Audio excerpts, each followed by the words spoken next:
All right, guys, welcome back to another episode of the Forge Your Life podcast. Here with your host today, Richard Fu from richardfu.com.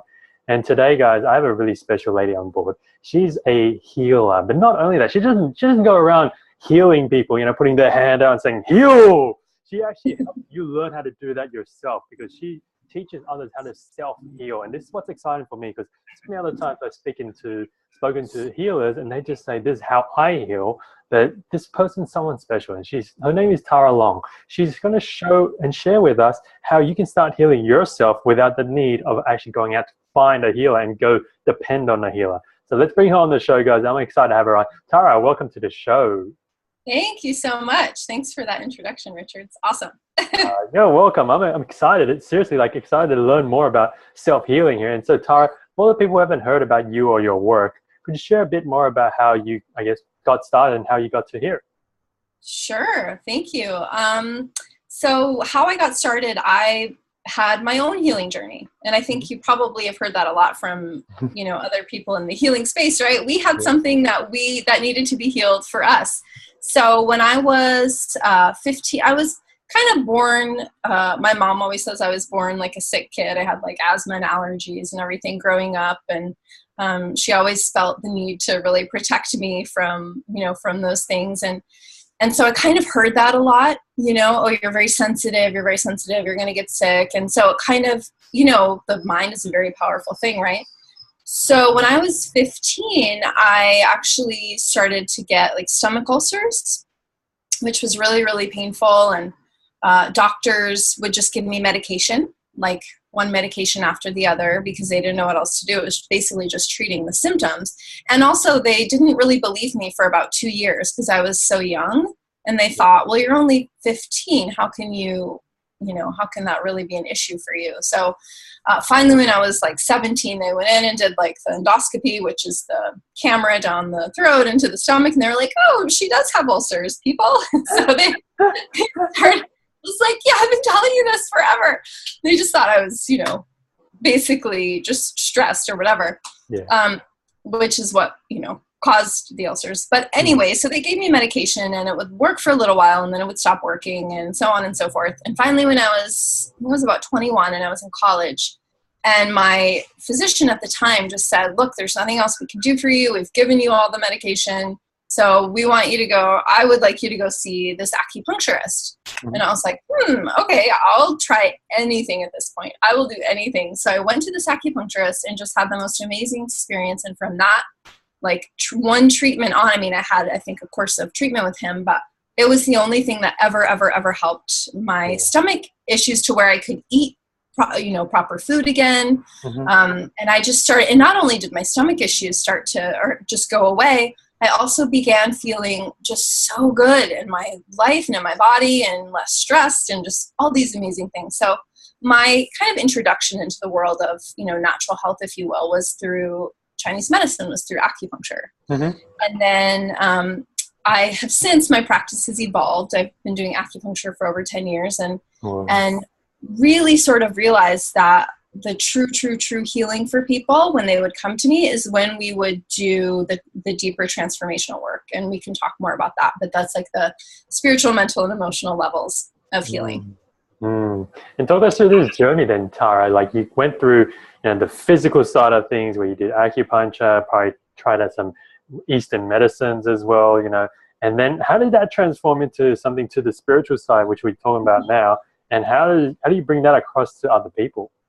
Yeah, that's a great question, because the physical healing journey was not over when I had. So first I got the ulcers, right, and had to sort of deal with that with acupuncture, and that was like where all my childhood stress went, was like to my stomach. Most people have some area in their body where they kind of hold stuff, and that was where I held everything. Instead of, children can't really process a lot of things they go through. So anyway, that's where it was for me. And then when I was 22, so just a year or so later after I got acupuncture, I had moved across the country, started a new life after graduating from university, and got really, really, really, really sick. Like really sick. Thought I was dying. I only wanted to sleep all the time. I had headaches. I couldn't even open my eyes. I had pain everywhere in my body, went to all these doctors. And again, the Western medical system was like, we don't know what's wrong with you. We can't help you. And then finally 6 months in to like testing, my doctor said, we think you have chronic fatigue syndrome. We can't help you. You should go home and Google it. She told me to Google it. So I was like, well, I guess it's me and Google on this journey. I went home, Googled the heck out of it, and there wasn't that much information. This was 15 years ago, so there wasn't that much information about it. And I realized right then, I was like, oh crap, I am totally on my own. Like, the system that I was taught and that everybody's taught to rely on, right, with Western medicine, has failed me. There's nothing it can do for me. They told me as much. And so I had two choices. I could either just give up and be sick and realize, oh, this is what I'm going to have for the rest of my life. Or there was a little voice inside of me that was like, no, Tarah, there's more. There's more to this. There's something else inside of you. You have the power, the ability to facilitate this healing process within you. Like, and so that's kind of where it started. I mean, it wasn't immediately after I went home and Googled it. You know, I definitely felt sorry for myself for a while and was like, what is going on? You know, I went through all of those things, the grieving process of like, I'm not going to have a normal life anymore, all of that. And then spent the next like 10 years just figuring out how to heal myself. And now I have the like pleasure and honor of helping people do it in much shorter time, obviously, than 10 years. Because I don't think we don't need to go through that long, and people just don't know. We're just not brought up. We're just not raised to know that, hey, we are super powerful when it comes to, we can actually choose our own healing. So. Wow, thanks for sharing that. This is what's interesting here is like, you know, you said that voice inside of you is like, you know, don't give up. There's got to be a way. I mean, that doesn't just come out nowhere, does it?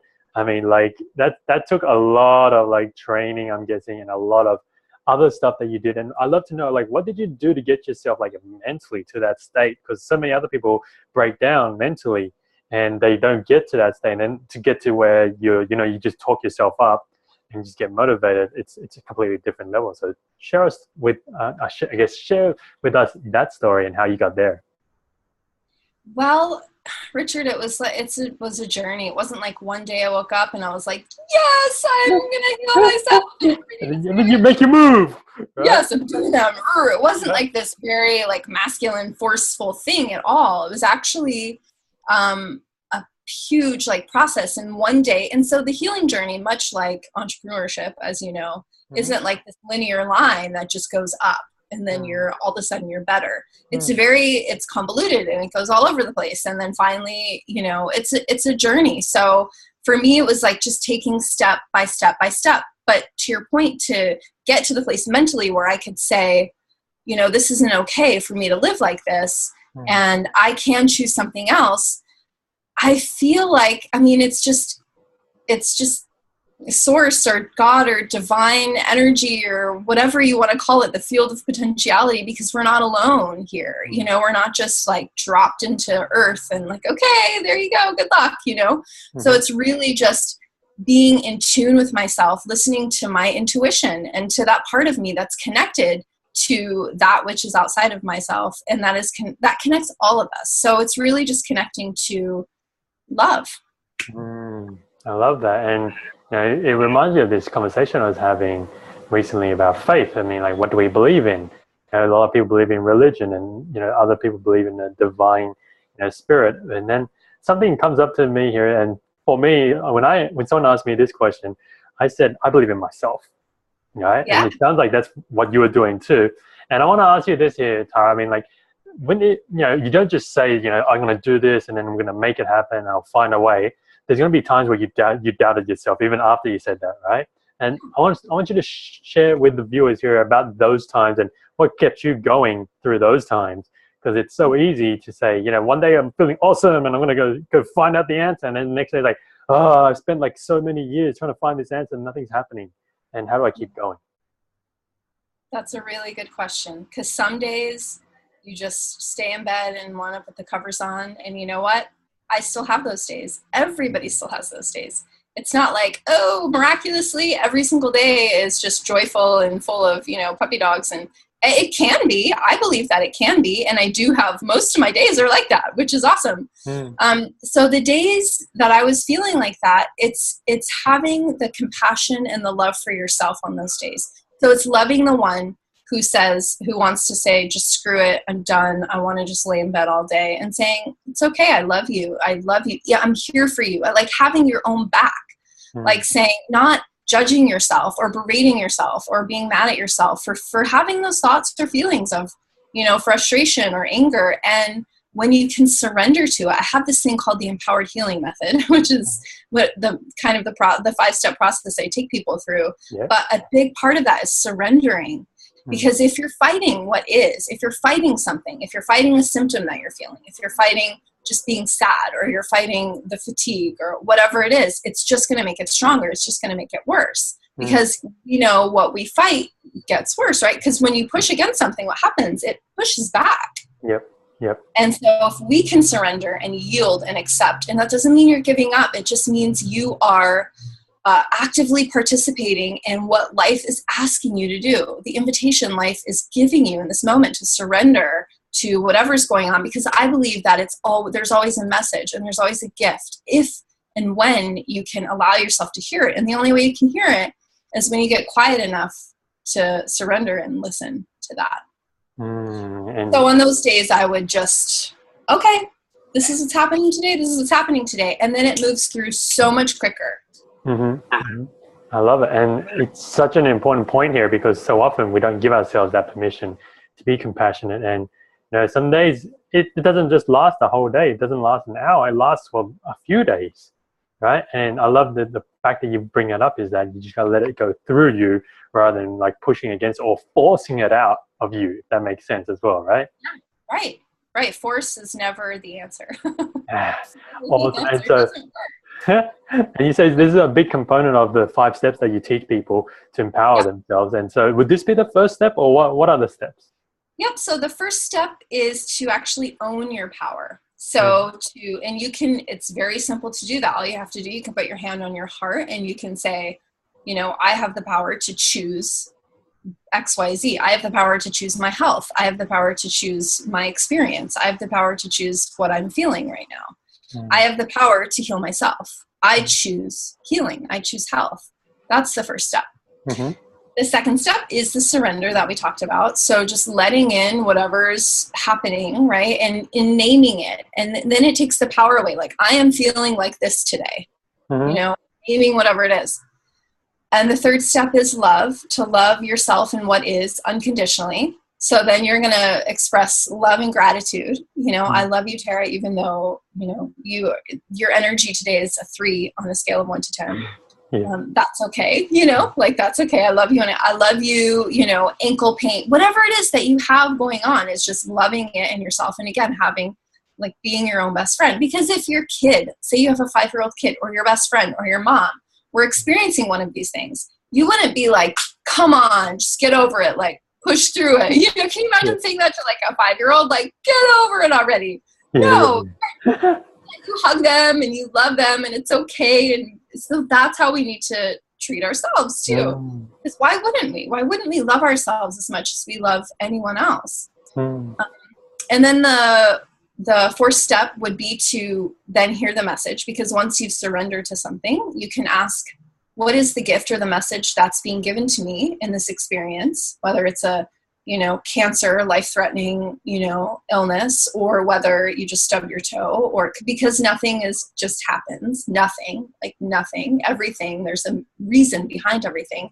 And you may not know it then, and you don't need to in order to move on, but you're asking the universe, okay, what is the message? And then the 5th thing is to, when and if you get guidance on what it is, to take action, to take the inspired action. So I know it was really fast, but that's the... I love it. That's great advice here, because it's very similar to the 5 questions that we ask ourselves, with the people here on my show, is that, you need to ask yourself these 5 questions. And they're very similar to your questions of first absorb it, feel it, go into it, run through it, let it happen. And then, I love the line that you say, be your own best friend.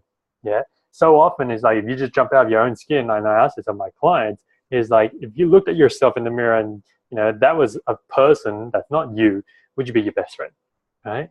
And most of us probably end up saying no, right, for some reason. But I fully understand and I fully back what you say, is that you have to love yourself to a point where you're like, man, I would hang out with Richard every day and it'd be freaking awesome, and I wouldn't mind that, and you have to build your life to that point. Yeah. And some days you're gonna hate Richard, and that's okay too, because maybe he's super positive and he just needs to shut up. But it's okay. It's okay. You love the one who, whatever, you love whatever's coming up. Yeah. And then the last part here I love the most of your 5-step system is, and you highlight this in it, is that you have to ask, what's the experience here? What's the learning here? But best of all, you even cleared it out, because in my head I went straight to, what if I don't know what the experience is? What if I don't know what the learning is? And you're like, it's okay. It doesn't matter. You may know it now. You may know it in a month. You may never know it, but you're just asking. And as long as you're asking, it's going to help to move you through that process. And I think it's so important that you mentioned that, because it's in the asking that really makes a huge difference. Is that I think so often in the world that we live in, Tarah, is that we're always looking for control. We're always looking to find that answer. And if we don't have the answer, it's like, oh my God, I'm in the unknown. I don't know what the hell to do now. I'm screwed. Right? But you're just saying, even if you don't know, it's okay. The fact that you just put it out there, it'll come.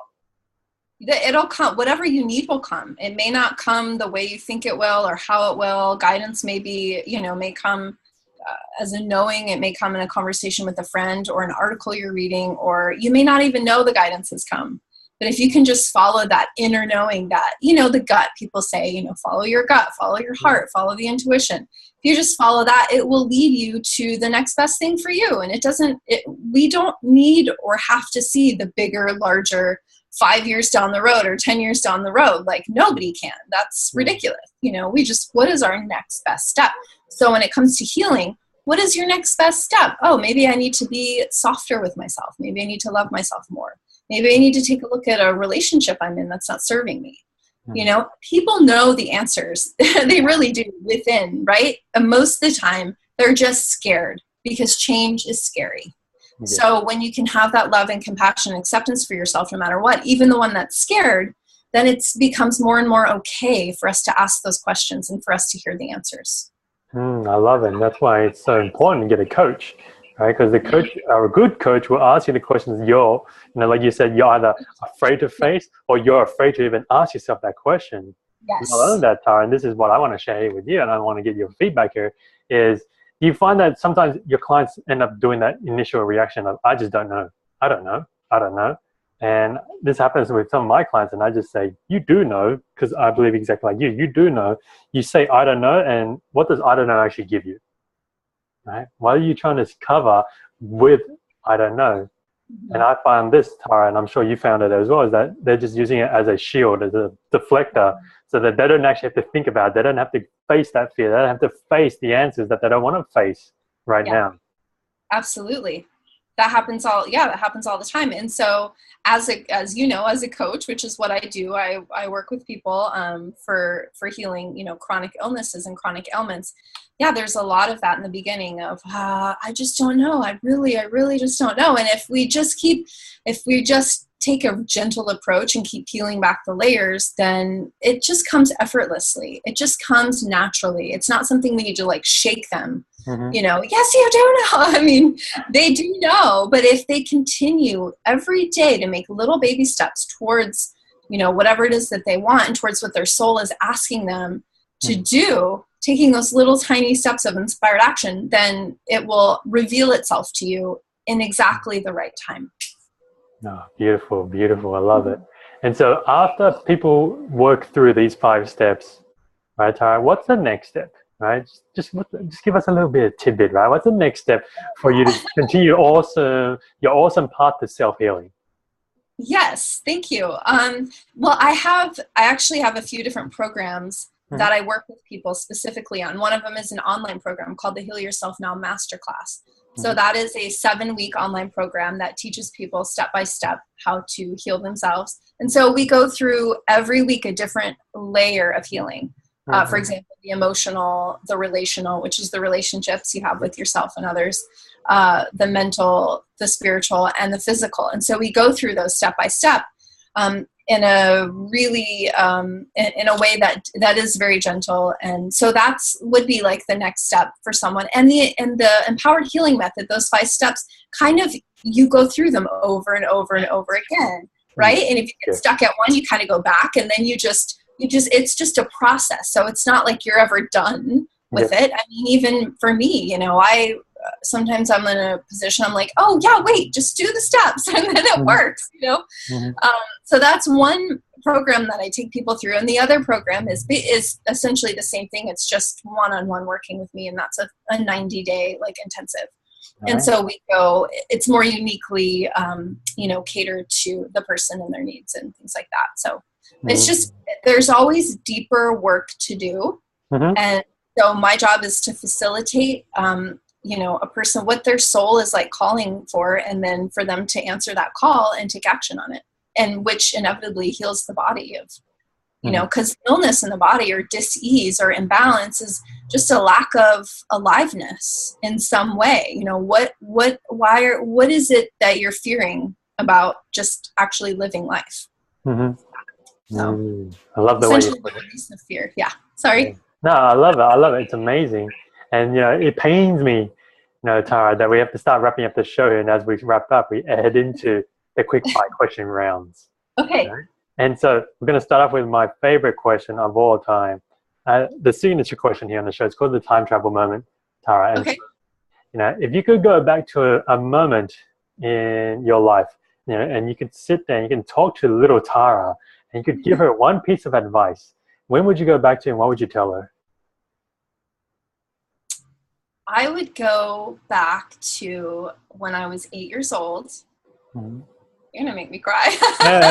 And when I was 8 years old, my parents got divorced and my life was changed forever. It was just upheaval and nothing was ever. I went from a very safe, comfortable living in a small town to just utter chaos and craziness. But there was a reason for that, right? So I would go back to 8-year-old Tarah and I would just hold her and hug her and love her and tell her that everything's going to be okay. And if she's just herself in every moment, then the ride's going to be a lot easier than trying to fit in or trying to, and I think that's true for everyone, right? So I would just extend such an incredible amount of unconditional love to her. And I would let her know that I am here and I've always got her back, and she's never alone in the darkest night. She's never alone, that I'm with her. Beautiful. Love it. Love it. Such warm advice and just great. The next question I have for you, Tarah, is I'm sure you've studied a lot about, you know, self-healing and, you know, Western, Eastern medicines. And I'd love to know, for the people who are listening, the people who are watching, what is the one book you would recommend that they should read when it comes to self-healing? Yes, that is a great question. And oh, it's such a challenging one. I'm looking at my bookshelf right now because I have so many books that I'm reading or that I've read over the years. I think I'll go with 2 if that's okay. Yeah, all right. I'll bend the rules. Thank you. So, well, the first one, which is one of the books that really changed my life, was Eckhart Tolle's A New Earth. Not The Power of Now, but A New Earth. It was just, you know, it's all about the ego and how he talks about it. It's amazing. It totally changed my life. And then the second one, if you are experiencing any sort of chronic ailment, any of Dr. David Hawkins' books, not Stephen Hawking, I always get them mixed up, Hawkins. His book I'm actually reading right now called Health and Recovery talks about the levels of consciousness and how when we can ascend the ladder, right, the levels of consciousness, how self-healing is inevitable. And it's amazing and brilliant. So, yeah. Awesome. We'll add that into the show notes. The next piece of advice I wanted to grab from you, Tarah, is this is mainly for the men because I guess most of our listeners are men. And there's this thing here, Tarah, that I want to ask you. It's with the modern world today, right? Where women stand, I think, you know, women are where the world needs them to be at the moment. But I feel men have lacked and fallen behind over the last, you know, 30 years or so. And I think there's a gap between where the modern world is and where men are right now. And I want to ask you, what do you think, from your perspective, is missing, and what's that one thing that men need to start doing more of to bridge this gap and become what the world needs them to be? This is such a good question. I love it. And I love like having conversations with conscious men like yourself. And just to clarify before I answer, you think men have fallen behind about 30 years. What exactly do you mean? Do you mean that they're not kind of up to speed with where we're at in terms of like the masculine, feminine? Yeah, correct. Okay. Like, yeah, because okay. The whole feminine movement happened, and yes. they're taking the lead, but men are just like falling behind in some way, and they just disappeared, kind of. Well, I don't know if they've disappeared. Yes. I don't know that I agree with that. I still think it's primarily a man's world, but that is changing. I think there's an imbalance between masculine and feminine. Mm-hmm. And there still is. I mean, there's still the masculine. We're still in a world that validates mostly masculine values. Mm-hmm. And because it doesn't work, as we've seen with a lot of instances in the world and even in politics right now in America, you can only imagine. But as we've seen, that doesn't work. So there needs to be more of a balance. And so we're actually trying to bring, what women are doing is trying to bring the feminine back, right? Trying to bring that like goddess energy. And so I think if men can be open to that balance as well, and to not just using their mind and thinking, but putting the energy into their hearts and actually feeling their way through some things, I think that might, I mean, I'm not a man in this world, so I don't know, but I can only imagine that would, this is a really big conversation. I think that could be a whole show. Yes. I have a lot to say about it, but I'll leave it at that. I'll just leave more balance between masculine and feminine. Awesome. Great. Next question I have for you, Tara, is this one. It's, we talk a lot about self-healing here on the show. And so I want to get your perspective here is like, how do you perceive as, what's true health look like for someone? How would you describe, someone who's truly healthy? Yeah, that's a great question. And it's something I ask on my podcast too. So it's fun to have it's fun to ask, what does healing mean to you? And so this is fun to have it like mirrored back to me. So true health to me, of course, is not the absence of disease like we're taught. True health is living a life from your soul, living a life from a place where you are feeling the way you want to feel every day. And so even if things aren't going the way you would imagine them to, even if your body maybe isn't performing at its highest function or the way that you want it to, but if you can have that ultimate, again, unconditional love and compassion for yourself where you're at, that will inevitably heal anything anyway. So for me, it all comes back to that like self-love and just honoring, where your soul's at, where the journey's at, and just feeling good. Just doing whatever you need to do to feel good. Awesome. Love it. And so this wraps up the show here, Tara. So I want to say thank you for jumping on. And for the people who want to connect further with you and your work, where's the best place they can find you? They can find me. I have my own podcast, right? So it's called the Wide Awakened Healing Podcast on iTunes. And also you can get it on my website, which is wideawakenedhealing.com. And you can find all my information there for contact and everything else. Yeah. Awesome. We'll add that. And I'm on Facebook, I'm on Twitter, I'm on LinkedIn, I'm everywhere else in the world. I'm everywhere. But yeah, my website, start there, and then Awesome. We'll add that into the show notes. And Tara, one last thing here. As we wrap up, we've covered a lot here, and I want to ask you: is there anything else you wanted to add in that we didn't get a chance to talk about on the show today?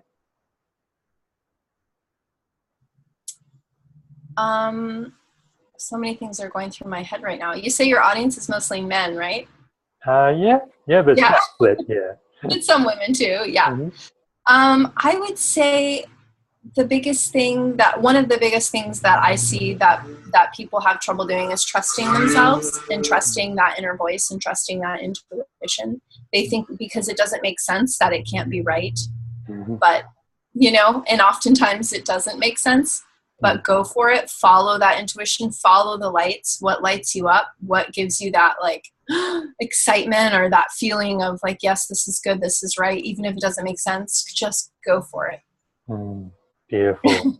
Amazing. Tarah, it's been an absolute pleasure having you on the show here talking about self-healing. So thank you for jumping on. Thank you for having me. I appreciate you. It's been amazing. And so, guys, this wraps up another episode of the Forge Your Life podcast. Today, with the self-healing, magical princess herself, Tarah Long. And I want you to do this, guys. I want you to spread this self-healing out there because I don't want to keep it a secret. Tara doesn't want to keep it a secret. We need to get this out there. So show us some self-healing love by heading over to iTunes and rate the show. Give us 1 star if it's not enough love. Give us 5 if there's too much love and there's so much more to go out there. So guys, head on over there. We're going to go into richardfood.com to grab all the show notes and resources that Tara has shared here as well. And go out there, go live with love, guys, and go smash it. I'll see you again on the next one.